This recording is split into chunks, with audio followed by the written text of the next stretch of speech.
எம்பெருமான் ராமாவதாரத்திலே வால்மீகியினுடைய அனுபவம். ரூப ஔதாரிய குணைகி பும்சாம் திருஷ்டி சித்த அபகாரினாம்னு. எம்பெருமான் ராமனுடைய வடிவழகு குணங்களை பார்க்கும் பொழுது ஆண் மக்களினுடைய கண்ணையும் நெஞ்சையும் சேர்த்து கவரும்படியா இருக்கு. பொதுவாகவே ஆண்களினுடைய அழகுல பெண்கள் அப்படியே மயங்கி போவார்கள். ஆனால் ராமனுடைய அழகை பார்த்தால் ஆண் மக்களும் கூட தங்களுடைய மனசை பறிகொடுத்தவர்களாக இருக்கின்றார்கள். அப்படிப்பட்ட அழகு திருஷ்டி சித்த அபகாரி, நாம் அப்படியே சித்தத்தையும் சேர்த்து அபகரிக்கக்கூடியதா இருக்கு ராமனுடைய அழகுன்னு வால்மீகியினுடைய அனுபவம். அந்த ராம அவதார அனுபவத்தை நம்மாழ்வார் அர்ச்சாவதாரத்திலேயே பெற்றுவிடுகிறார். அது எங்கே? உருகுமால் நெஞ்சம் உயிரின் பரமன்னி பெருகுமால் வேட்கைன்னு இந்த எம்பெருமானை பற்றி நினைத்தாலும் சொன்னாலும், அவனை பற்றி சொன்னாலும் அப்படியே நெஞ்சு உருகுகின்றதாம். அவனுடைய நாமத்தை சொல்ல வேண்டும்னும் சொன்னாலும் அப்படியே உயிரானது வெந்து விடுகின்றதாம். உப்பிலி அப்பன்னும் திருவேங்கடத்து அப்பன்னும் நம்முடைய தேசத்திலே, இங்கே தெற்கு தேசத்திலே வட தேசத்திலே எம்பெருமானை கொண்டாடுகின்றோம். அதுபோல இங்கே காட்கரையிலே எழுந்தருளியிருக்கும் எம்பெருமானை அப்பன் என்று கொண்டாடுகின்றார்கள். நம்மாழ்வார் காட்கரை அப்பன், திருக்காட்கரையிலே எழுந்தருளியிருக்கும் எம்பெருமானுடைய அழக பற்றி நினைத்தாலோ அவனுடைய நாமத்தை சொல்ல புகுந்தாலோ அப்படியே நெஞ்சானது உருகுகின்றது, உயிரானது வெந்து விடுகின்றது. அப்படி சித்தத்தையே அபகரிக்கக்கூடியதான அழகு படைத்தவனாக இங்கே எம்பெருமான் எழுந்தருளியிருக்கின்றான். தெய்வ வாரி என்று இந்த எம்பெருமானை ஆழ்வார் கொண்டாடுகின்றார். வாரின்னா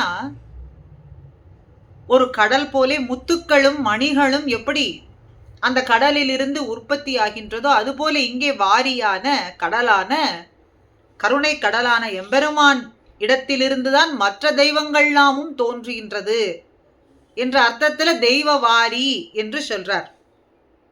பெரும் கடலான காட்கரை என்ற திவ்ய தேசத்திலிருந்து மற்ற தெய்வங்கள்லாம் தோன்றினது அப்படிங்கிறதுனாலே தெய்வ வாரி வாரி. திருக்காட்கரை அப்பன் எம்பெருமானுடைய அழகையும் பெருமையையும் பார்க்கும் பொழுது அப்படியே வாரி விழுங்க வேண்டும் போல இருக்கா ஆழ்வாருக்கு. அப்படி அந்த அனுபவத்துல அப்படியே வாரி விழுங்க வேண்டும் என்று தோன்ற, எப்பொழுது ஒரு பண்டத்தை விழுங்க முடியும்? அது திடவ பொருளாக இல்லாமல் திடப்பொருளாக இருந்தால்தான் விழுங்க முடியும். விழுங்கக்கூடிய பொருள் திடப்பொருளாக இருந்தால்தான் அதை விழுங்க முடியும். ஆனால் ஆழ்வார கண்ட எம்பெருமானோ அவரை காட்டிலும் அவரிடத்தில் மிகுந்த பிரேம கொண்டதனாலே அப்படியே நீர்பண்டமாக உருக செய்து விடுகின்றானாம். ஆழ்வார் அப்படியே நீர்பண்டமாக ஆக்கி அப்படியே பருகி விட்டானாம். வாரிக்கொண்டு விழுங்குவது அப்படின்னு.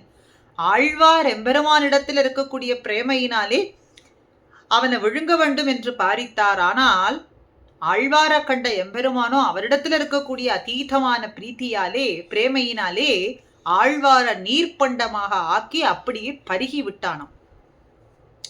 பருகக்கூடிய பொருள் நீர் பொருளாகத்தானே இருக்கும். ஆக ஆழ்வார் எம்பெருமானிடத்திலே கொள்ளும் ஆர்வத்தை காட்டிலும் எம்பெருமான் ஆழ்வாரிடத்திலே கொள்ளக்கூடிய ஆர்வம் என்பது மிகுந்து இருக்கக்கூடியது அப்படின்னு இந்த இடத்திலே தெரிகின்றது. அதனாலே தெய்வ வாரி என்றும் காட்கரை அப்பன் என்றும் தெற்கு நோக்கி நின்ற திருக்கோலத்திலே அப்பனாய் எம்பெருமான் இங்கே எழுந்தருளி இருக்கிறான். பெரும் செல்வ நாயகி வாத்சல்யவல்லி நாச்சியார்னு நாச்சியாருக்கு திருநாமம். புஷ்கல விமானம், கபில தீர்த்தம், காரிமாறன் பாடிய காட்கரை அப்பன்னு நம்மாழ்வாராலே பாடப்பெற்ற திவ்ய தேசம் இந்த திவ்ய தேசம்.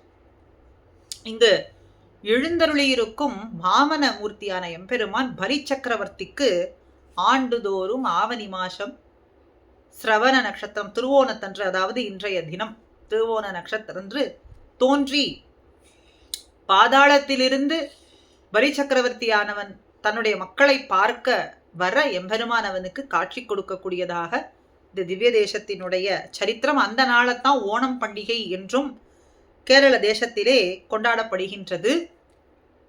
ஒரு வியாபாரியானவன் தன்னுடைய வாழை தோட்டத்துல வாழையானது குலை தள்ளாமல் இருக்கிறத கண்டு இந்த எம்பெருமான நோக்கி பிரார்த்திக்க தங்கத்துல வாழை மர குலையையே சமர்ப்பிக்கிறான். அதன் பிறகு பெருமாளினுடைய நேத்திர கட்டாட்சத்தினாலே அந்த வாழை குலையிட்டது. அதனால அந்த பழத்துக்கு நேத்திரப்பழம், அதுதான் நேந்திரம்பழம், நேந்திரம்பழம்னு சொல்றோம். எம்பெருமானுடைய நேத்திர கடாட்சத்தினாலே, கண் பார்வையினாலே, கட்டாட்சத்தினாலே அது தோன்றினதாலே நேத்திரப்பழம் அப்படின்னும் இந்த திவ்ய தேசத்து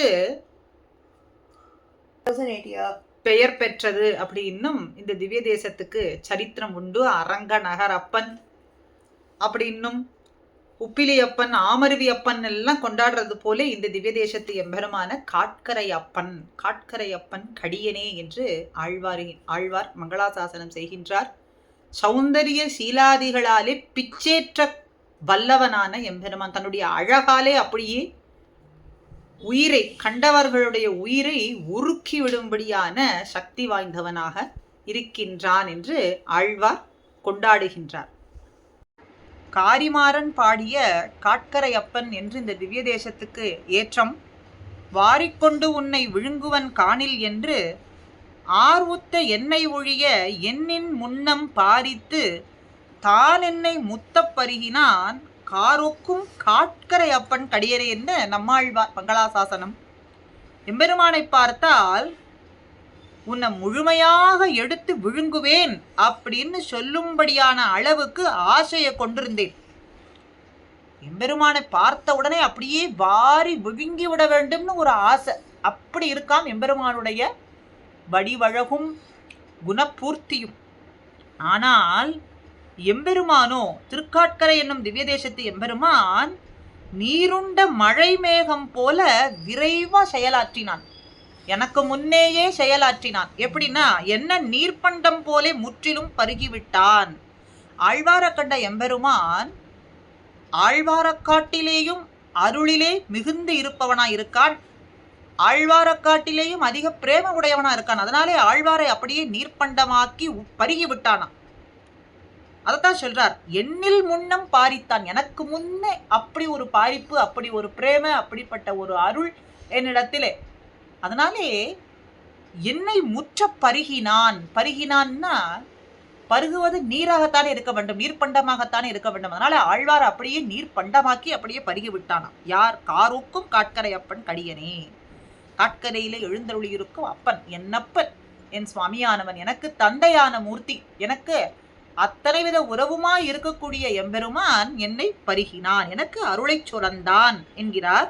இதையே பிள்ளை பெருமாள் ஐயங்காரும் மார்க்கமும் தாம் தாம் வழிபடும் தெய்வமும் ஏற்க உரைப்பார் சொல்லொனாதே தோற்குரம்பை நாட்கரையா முன்னமே நன்னெஞ்சே நாரணனாம் காட்கரையார் காளாகாய் கான். தன் மனசை பார்த்து உபதேசம் செய்யறது போல சொல்றார், என் மனமே, மார்க்கமும் தாம் தாம், ஒவ்வொரு மார்க்கங்கள், அநேக மார்க்கங்கள் உண்டு. வழிபடும் தெய்வம், அந்தந்த மார்க்கத்துக்கு ஏற்கக்கூடிய தெய்வங்களும் உண்டு. அதது சமய வழிமுறைகள் உண்டு.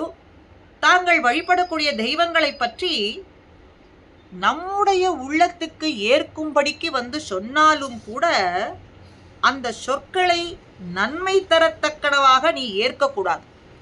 அவர்கள்லாம் வந்து சொல்லுவார்கள், இப்படி எங்களுடைய தெய்வம் இப்படி, கேட்ட உடனேயே இதெல்லாம் நிறைவேறிவிடும். இன்னும் அல்ப சங்கல்பத்துக்காக, அல்ப விஷயங்களுக்காக எல்லாம் வந்து சொல்லி நம்முடைய மனசை, ஓஹோ இவர்கள் சொல்லுவது உண்மைதான் போலே என்று மனசு நினைக்கும்படிக்கு, ஏற்கும்படிக்கு செய்வார்கள். நன்மை தரக்கூடிய சொற்களை எல்லாம் சொல்லுவார்கள். அதெல்லாம் நன்மை என்று நீ ஏற்காதே. வேற என்ன செய்ய வேண்டும்? தோற்குரம்பை நாட்கரையா முன்னமே. நாட்கள் மிக சொற்பம்,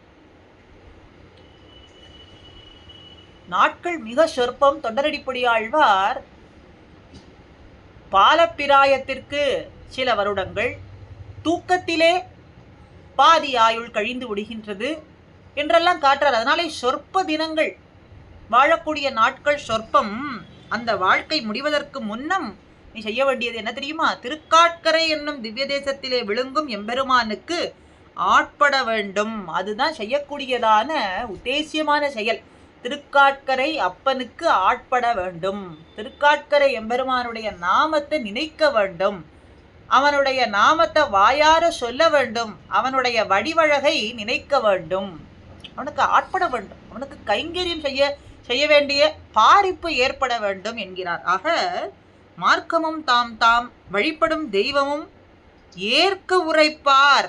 ஏற்கும்படிக்கு சொல்லுவார்கள். நன்னா ஓஹோ இதுதான் நிஜம் என்று நம்பும்படிக்கு சொல்லுவார்கள். அதெல்லாம் சொல்லணும், அதை ஏற்காது.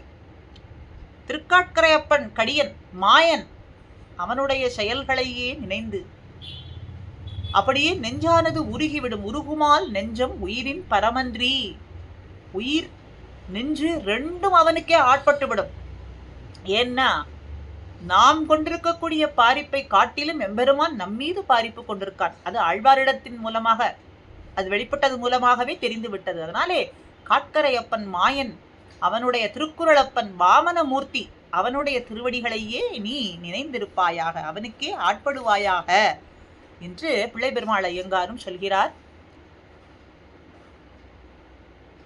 வாமன எம்பெருமான் திருக்குறளப்பனுடைய திருவடிகளையே நாமும் நினைந்து அவனுக்கு ஆட்படும்படியான அனுகிரகத்தையும் ஆழ்வார முன்னிட்டு கொண்டு அவனிடத்திலே நாம் பிரார்த்திப்போம். ஸ்ரீமதே ராமானுஜாய நமஹ.